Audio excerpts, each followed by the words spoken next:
देशमुखांच्या भावानं केली आहे। संतोष देशमुखांचे मारेकरी फासावर लटकतील तेव्हाच आमचं समाधान होईल असं धनंजय देशमुख यांनी म्हटलंय। मसाजोगचे ग्रामस्थही उद्या महत्त्वाची बैठक घेणार आहेत आणि या बैठकीमध्ये या संदर्भात चर्चा होणार असल्याची माहिती समोर येते। या क्षणाची महत्त्वाची बातमी आपण पाहतोय। कृष्णा आंधळे हा अजूनही फरार आहे। त्याला लवकरात लवकर शोधा आणि त्याला फाशी द्या अशी मागणी आता ग्रामस्थांनी केली आहे। लवकरात लवकर अटक करा। बाहेर मोकाट जिथं आहे तिथून त्याच्या मुसक्या आवळा, त्याला इथं न्यायालयात सादर करा, पोलीस स्टेशनमध्ये आणा आणि पुढील कारवाई करून त्याला लवकरात लवकर फाशी द्या अशी आमची मागणी आहे। आणि उद्या प्रामुख्यानं गावकऱ्यांची एक मीटिंग आहे। त्या मीटिंगमध्ये ज्या काही अडचणी आहेत, जे काही उणीवा आहेत, यावर सविस्तर चर्चा होईल आणि त्या मागण्या आम्ही संबंधित अधिकाऱ्यांच्या पुढे मांडू। सरपंच हत्या प्रकरणातील फरार आरोपी कृष्णा आंधळे विरोधात कारवाईचा फास आवळण्यात आलाय। बीड कोर्टानं कृष्णा आंधळेची संपत्ती जप्त करण्याचे आदेश दिलेत। कृष्णाच्या नावावर 5 वाहनं, धारूर केजमध्ये बँक खाती आहेत। संतोष देशमुख यांची 9 डिसेंबर 2024 रोजी हत्या झाली होती। तेव्हापासून कृष्णा आंधळे हा आरोपी फरार आहे।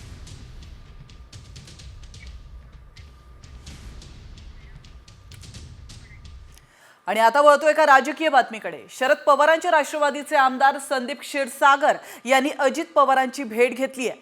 तर जुन्नर बाजार समितीत दोन्ही नेत्यांमध्ये चर्चा झाली।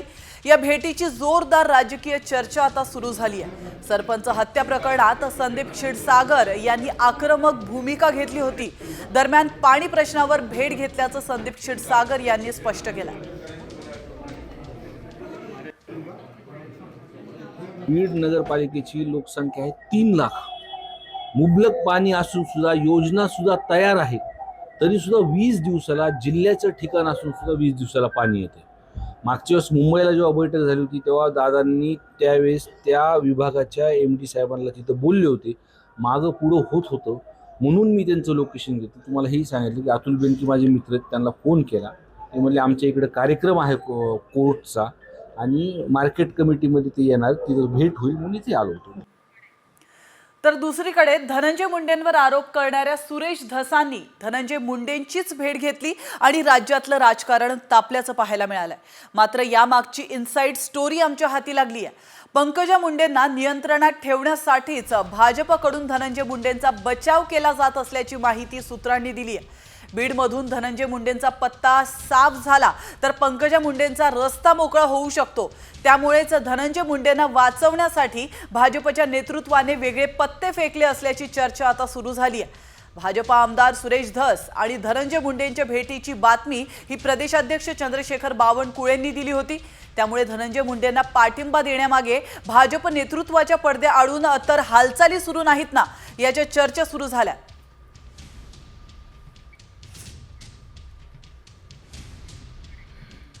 सुरेश धस आणि मंत्री धनंजय मुंडेंच्या भेटीवरून काँग्रेस प्रदेशाध्यक्ष हर्षवर्धन सपकाळांनी भाजपवर निशाणा साधलाय। TRP साठी धस आणि मुंडेंची भेट घडवून आणली असा घणाघात सपकाळांनी केलाय। तर युतीमध्ये राष्ट्रवादीचं महत्त्व कमी करण्याचा भाजपचा प्रयत्न आहे, त्यामुळे आधी आरोप केला आणि आता मांडवली सुरू आहे असं देखील हर्षवर्धन सपकाळ म्हणाले। वाढवण्याकरता केलेला हे सगळं प्रकरण होतं।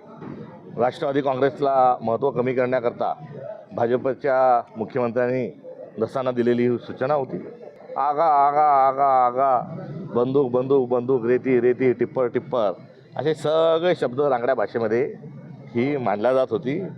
आता हे सगळे शब्द मागे पडले आणि आता मांडोली मांडोली मांडोली या शब्दाची गुंज या प्रकरणातून आपल्याला ऐकू येत आहे।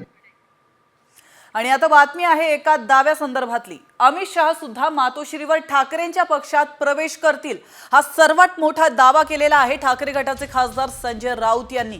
2 तास फक्त ईडी आमच्या हातात द्या, अमित शहा मातोश्रीवर येऊन प्रवेश करतील तर बावनकुळेंपासून सर्वच जण तुम्हाला कलानगरच्या दारामध्ये दिसतील असा हल्लाबोल संजय राऊतांनी केला। कसलं ऑपरेशन टायगर? आज सत्ता आहे म्हणून ऑपरेशन हो, उद्या सत्ता नसेल तेव्हा यांचं अख्खं दुकान खाली होईल, रिकामं होईल। मी मागे म्हणालो 1-2 तास आमच्या हातामध्ये ईडी आणि CBI द्या, अमित शहा सुद्धा आमच्या पक्षामध्ये प्रवेश करते. 2 तास ईडी आमच्या हातात द्या, अमित शहा मातोश्रीवरती येऊन शिवसेनेमध्ये प्रवेश केल्याशिवाय राहणार नाहीत. हे आम्हाला काय तुम्ही सांगता हो? महाराष्ट्रामध्ये द्या ना, बावनकुळ्यांपासून सगळे तुम्हाला दिसतील कलानगरच्या दारामध्ये. आणि आता बातमी आहे अजित पवारांसंदर्भातली. उपमुख्यमंत्री अजित पवार स्वच्छतेबाबत किती आग्रही असतात हेच आज दिसून आलंय. अजित पवारांनी स्वच्छतेवरून सार्वजनिक बांधकाम विभागाच्या अभियंत्याला झापलंय. तर जुन्नर जिल्हा आणि अतिरिक्त सत्र न्यायालयाच्या इमारतीचं आज उद्घाटन करण्यात आलंय. न्यायालयाच्या इमारतीची पाहणी करत असतानाच भिंतीवर खिळे लावलेले तसंच तिथली अस्वच्छता अजित पवारांनी पाहिली आणि मग दादा चांगलेच संतापल्याचं दिसलंय. अभियंत्याला बोलावून त्यांनी त्याची खरडपट्टी काढली आहे.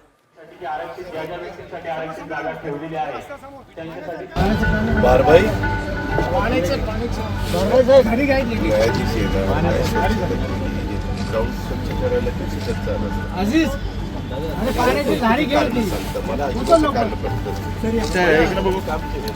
हे काय बरोबर आहे, काय करू इकडे बघा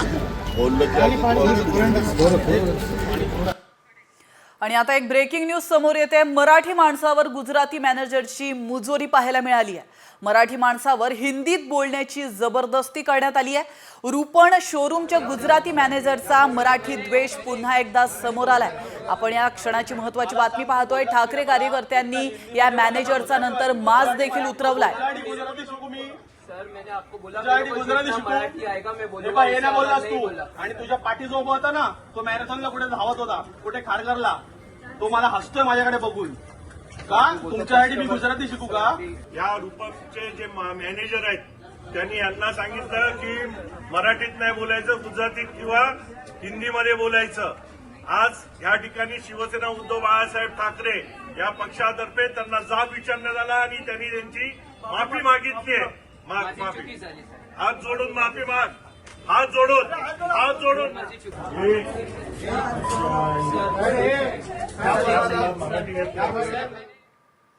आणि आता लाडक्या बहिणींसाठी मोठी बातमी आहे. कारण आता लाडक्या बहिणींना योजनेचा हप्ता प्रत्येक महिन्याच्या 3ऱ्या आठवड्यात देण्यात येणार आहे.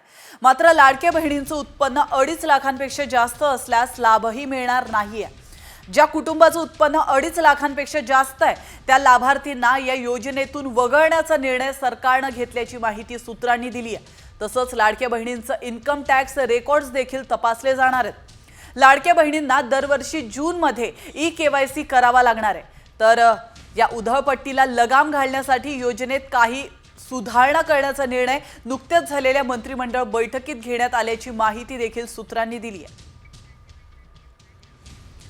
तर लाडक्या बहिणींसाठी काय नियमावली आपण पाहूयात. दरवर्षी जून ते जुलैमध्ये ई-KYC करणं अनिवार्य असणार आहे.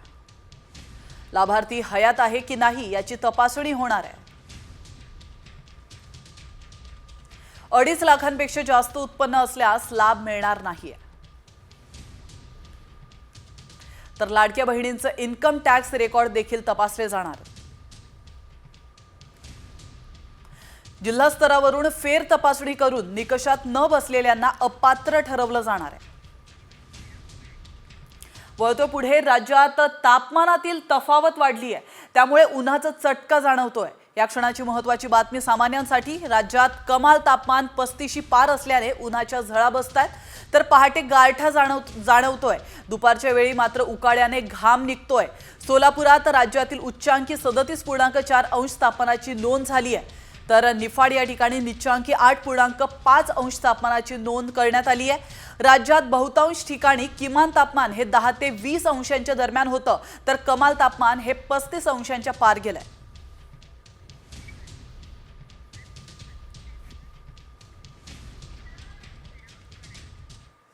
तुम्ही वापरत असलेलं ब्रँडेड तेल डुप्लिकेट तर नाही ना? तुम्ही पुन्हा एकदा नीट खात्री करून घ्या.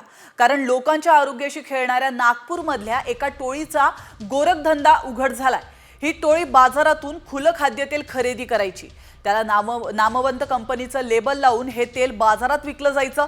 नागपुरात हुडकेश्वर पोलिसांनी समता कॉलनीमध्ये सुरू असलेल्या कारखान्यावर छापा मारलाय आणि या छापेमारी तेलाच्या 98 डब्यांसह 8,56,000चा मुद्देमाल त्यांनी जप्त केलाय. तर डब्यावर लावण्यात आलेले स्टिकर आणि डबे बनावट असल्याचं समोर आलंय. याशिवाय त्यातलं तेलही फिल्टर्ड नसल्याचं समोर आलंय.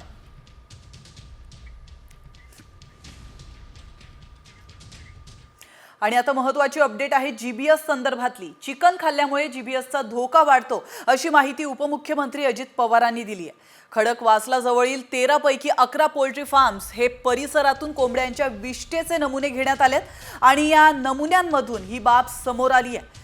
कमी शिजवलेल्या मांसामुळे जीबीएस धोका अधिक असल्याचं अजित पवार यांनी म्हटलंय.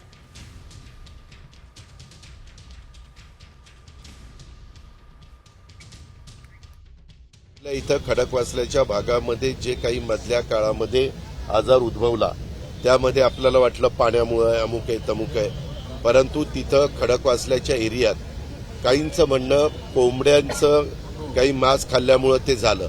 त्याच्याबद्दलची अतिशय चांगल्या प्रकारची सगळी माहिती घेतलेली आहे. मी आता राजेंद्र भोसलेंना पण सांगणार आहे, त्याची प्रेस नोट काढा.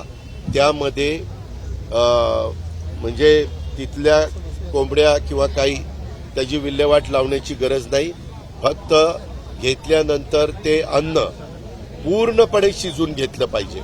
डॉक्टरांचंही म्हणणं असं आहे की कच्चं ते राहता कामा नये. कच्चं राहिल्यानंतर हे प्रश्न निर्माण होतात.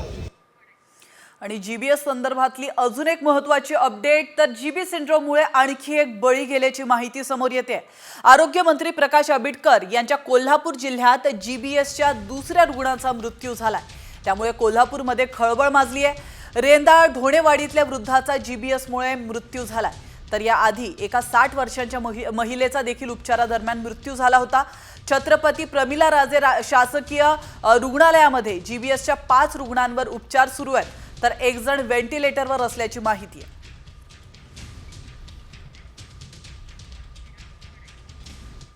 वळतोय पुढच्या महत्त्वाच्या बातमीकडे. विक्की कौशलच्या छावानं बॉक्स ऑफिस हादरवलंय. चित्रपटानं पहिल्याच दिवशी दमदार कमाई केल्याचं पाहिलं होतं, तर दुसऱ्या दिवशीही रेकॉर्ड ब्रेक कमाई करत बॉक्स ऑफिसवर आपली ताकद या छावा चित्रपटानं दाखवून दिली आहे. छावानं पहिल्याच दिवशी 31 कोटींची ओपनिंग कमाई केली होती, तर छावाने दुसऱ्या दिवशी 36 कोटी 50 लाखांचा गल्ला जमवलाय. त्यामुळे फक्त 2च दिवसांमध्ये छावा चित्रपटानं 67 कोटी 50 लाखांचा टप्पा पार केला. छावा हा 2025 मधला सर्वात मोठा ओपनर ठरलाय. छावाने बॉलिवूड चित्रपटांनाच नाही तर अलीकडच्या सर्व दाक्षिणात्य चित्रपटांना देखील पाणी पाजलंय.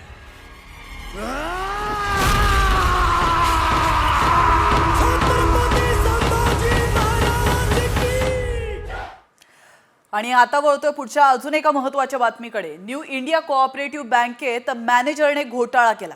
त्यामुळे आरबीआयने बँकेवर निर्बंध लादलेत.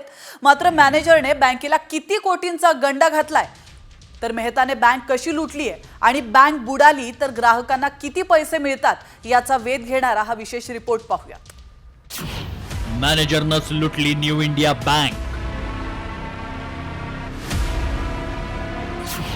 खातेदारांच्या 122 कोटींवर डल्ला. बँक बुडाली, घामाच्या पैशांचं काय? आता आपण सामान्य माणूस कुठून पैसा आणणार? काय करायचं मला काहीच कळत. आक्रोश आहे न्यू इंडिया कोऑपरेटिव्ह बँकेच्या खातेदारांचा. न्यू इंडिया कोऑपरेटिव्ह बँकेचा मॅनेजर हितेश मेहतानं खातेदारांच्या तब्बल 122 कोटींवर डल्ला मारलाय. तर याच घोटाळ्यानं आरबीआयनं बँकेवर कठोर निर्बंध लादलेत. त्यामुळे खातेदार हवालदिल झाले. मुलाबाळांचा पण प्रश्न असतो, लग्न कार्याचा, त्याच्यामुळे माणसाला टेन्शन होतो ना.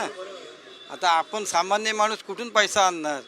आम्ही घर कामं करणारे लोक आहेत. आम्ही 1-1 रुपया आम्ही जपून ठेवलाय का तर मुलांच्या शिक्षणासाठी. गावी आमचं घर मोडलं आणि घरासाठी माझ्या मिस्टरांचे पैसे मिळाले ते ह्याच्यात आणून ठेवले. काय करायचं मला काहीच कळत. आम्हाला ह्यांनी पैसे द्यावे एवढीच आम्ही विनंती करतोय.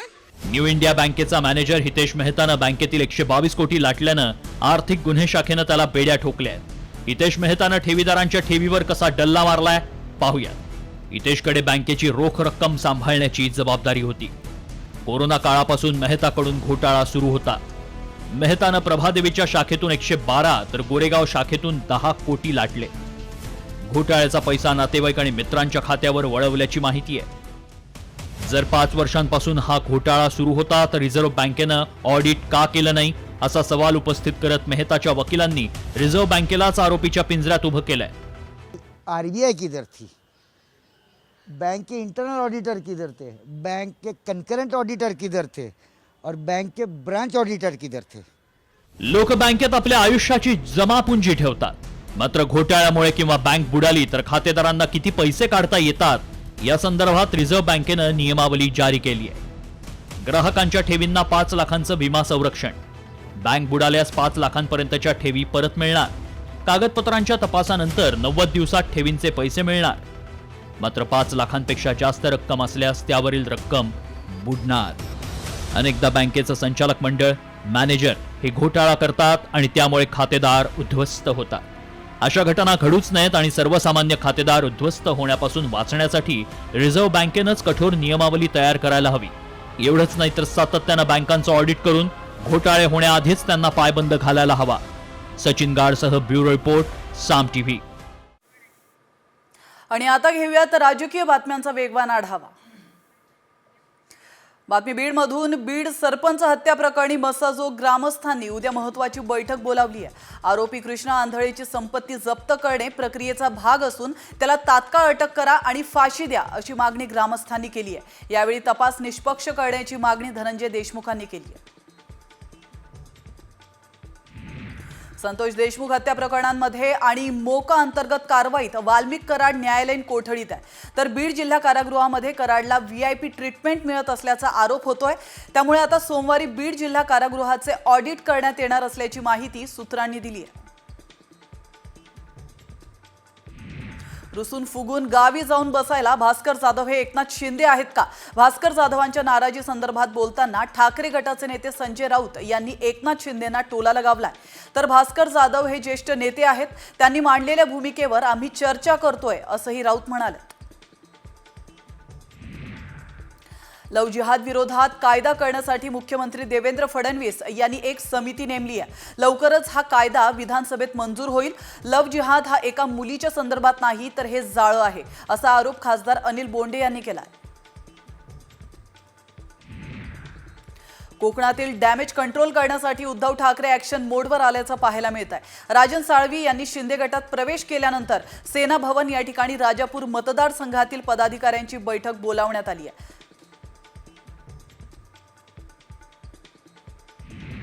आदित्य ठाकरेंचे विश्वासू शिंदे सेनेमध्ये प्रवेश करण्याची शक्यता आहे। युवा सेनेचे माजी कार्यकारिणी सदस्य रुपेश कदम शिवसेनेमध्ये प्रवेश करणार आहेत। गोरेगाव या ठिकाणी कार्यक्रमादरम्यान ते शिवसेनेमध्ये प्रवेश करणार असल्याची माहिती सूत्रांनी दिली आहे। नव्या कार्यकारिणीत कदम यांना डावलण्यात आल्याने त्यांनी हा निर्णय घेतल्याची माहिती आहे।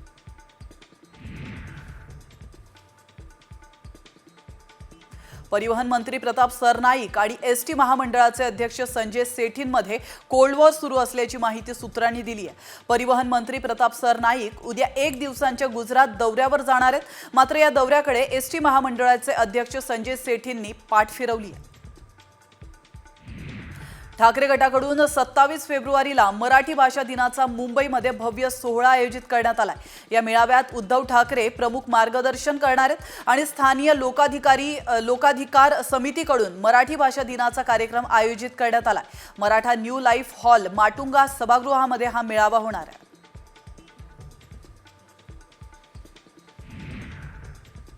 अलमट्टी धरणाच्या उंची वाढवण्याचा कोणताही परिणाम कोल्हापूर आणि सांगली जिल्ह्यावर होत नाही असा दावा शेतकरी संघटनेचे ज्येष्ठ नेते रघुनाथ पाटील यांनी केला।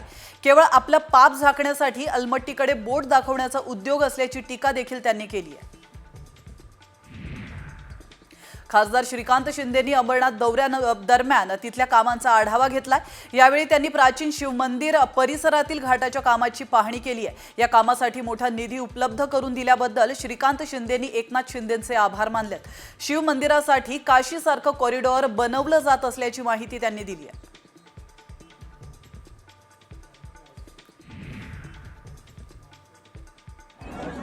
दिल्ली रेल्वे स्थानकावर काल रात्री चेंगराचेंगरी झाली आहे। यात 18 जणांचा मृत्यू झालाय। या घटनेत अनेक जण जखमी झालेत। प्रयागराजला जाणाऱ्या 2 रेल्वे उशिरा आल्याने रेल्वे स्थानकावर प्रचंड गर्दी झाल्याचं पाहायला मिळालं। मृत्युमुखी पडलेल्यांमध्ये 3 लहान मुलांचा समावेश आहे। दिल्ली रेल्वे स्टेशनवरच्या चेंगराचेंगरीचं कारण समोर आलंय. रेल्वे कर्मचाऱ्यांनी शनिवारी दर तासाला जनरल बोगीची 1500हून अधिक तिकीटं विकली आहेत. यामुळे शेकडो लोक प्लॅटफॉर्मवर जमू लागले आणि काही एक्सप्रेस गाड्या उशिराने धावत होत्या. त्यामुळे त्यांचे प्रवासीही प्लॅटफॉर्मवर वाट पाहत होते. यामुळे प्रवाशांची मोठी गर्दी झाल्याचं समोर आलं. नवी दिल्ली